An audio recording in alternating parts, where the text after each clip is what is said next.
Hey guys, welcome to our series Ask a Sports Psychologist. I'm Julia, a sports psychologist, and I'm going to answer your questions, so let's go.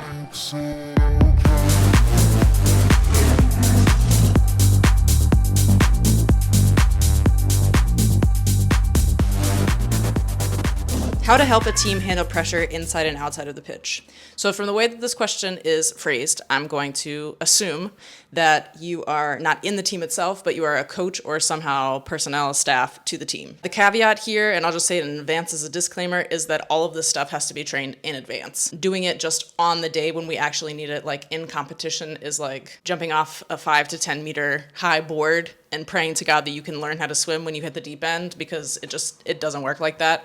It would be like doing video analysis of our opponent while we're actually walking out onto the pitch. We can't do that. It'd be learning to dribble right before a match. We can't do that. It doesn't work. So we have to do mental training in advance. That's the first thing. The next thing is to psychoeducate. It's to really explain to your athletes, to your players, pressure is a privilege. You are having this experience of pressure because you are good, because you earned it, because you played well, because you trained well. And what we want to do is shift from an outcome orientation of, I have to achieve this, I can't lose this. There's a lot of fear of failure like wound up in there, which also creates extra pressure. There's a lot of expectations in there that also create extra pressure, whether external expectations from parents, from friends, from whoever, but also internal expectations on ourselves, our own standards. What kind of expectations do we have on ourselves? And are they outcome expectations? Are all of our goals, expectations upon ourselves just about the outcome? Or is it also about the process, about the training sessions that we've already done, about the progress that we've already made, about getting better every single day so that we can actually trust that training that we do on the pitch 2 to 3 times a week, maybe 5 times a week, maybe once a week, I don't know. First thing, pressure is a privilege. Second, move from an outcome orientation, my expectations, other expectations about what happens on the pitch, to I trust my training every single time. This is the investment that I'm making right now so that I can perform on the weekend. So we invest in our training every single day, in our recovery every single day, in our nutrition, in our sleep, because all of those things add up to the outcome. And those are all things that we can control. So we want to shift our focus from outcome to process, from uncontrollable, because we can't control how good our opponent is going to be on Saturday or Sunday whenever we play, but we can focus on how invested we are in this game, how much progress we are making, how we are improving our own skills. The focus is on ourselves, on that which we can control. One very helpful thing that you can do as a coach, though, is help athletes sort themselves into what kind of athlete they are.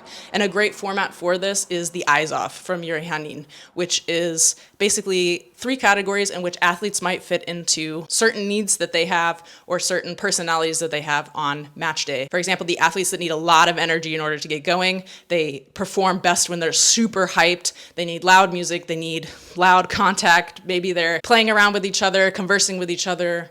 They're rambunctious. That helps them have energy, perform their best, be focused.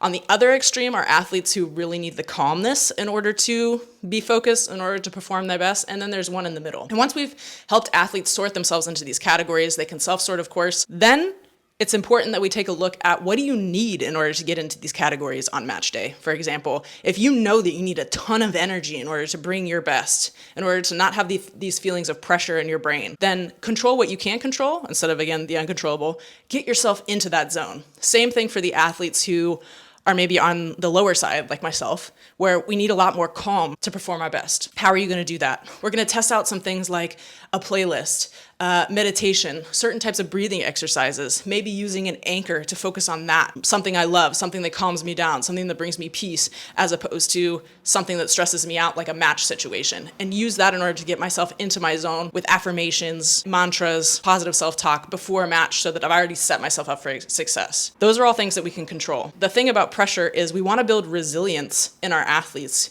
Like you said, on and off the pitch. We want to build it in life as well. So we need to give them the tools to, again, not just look at outcomes, but to look at process, because we can control that, and getting yourself in the best position for you to see success personally, not for the whole team, but for you personally to see success. And when every single person in your team works towards putting themselves in the best position they can to see success in every training session with the focus on the process and getting better every single day and setting themselves up for success right before a competitive scenario in order to get into their zone, they're going to be a lot more focused and have a different view of what pressure is, and that it's not something that's dangerous. It's not something we can't control. It's not something that we need to control. It's a natural part. It's something that we have earned, again, because we are so good, because we worked for this, because the process worked, and it's time to enjoy it. But again, control what we can control, set ourselves up for success in every scenario, and learn to enjoy the fact that pressure is always going to be there, but it doesn't have to break us. If you have any questions, you can send me a DM, you can send me an email, or you can just answer in one of the Q&A boxes that I'll be putting up